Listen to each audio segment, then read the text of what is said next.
মধ্য এশিয়ার দেশ কাজাখস্তানে ৩,৫০০ বছরেরও বেশি পুরনো এক প্রাচীন নগরীর সন্ধান মিলেছে।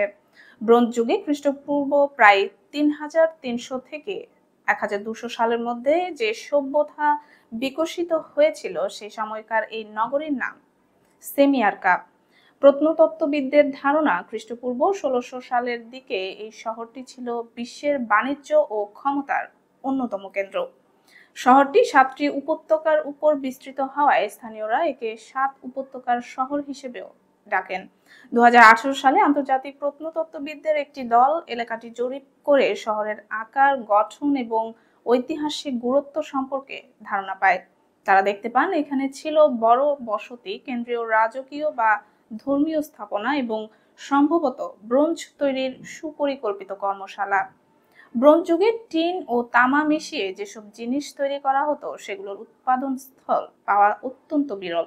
যদিও ইউরেশিয়ার স্টেপ অঞ্চলে হাজার হাজার টিন ব্রোঞ্জের বস্তু পাওয়া গেছে, কিন্তু সেগুলো কোথায় তৈরি হতো তার প্রমাণ খুবই কম। তাই সেমিয়ারকার এই আবিষ্কার গবেষকদের কাছে বিশেষ তাৎপর্যপূর্ণ।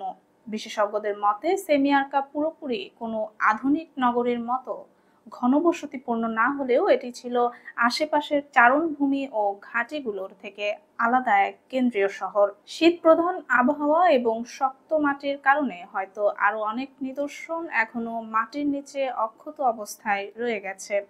স্যাটেলাইট ছবি, পুরনো স্পাই ফটোগ্রাফি এবং ম্যাগনেটোমেট্রি প্রযুক্তির সাহায্যে প্রায় ১৪০ হেক্টর জায়গা জুড়ে শহরের কাঠামো শনাক্ত করা হয়েছে। প্রথম জরিপেই পাওয়া গেছে ১১৪টির মাটির পাত্র সহ নানা প্রত্নবস্তু।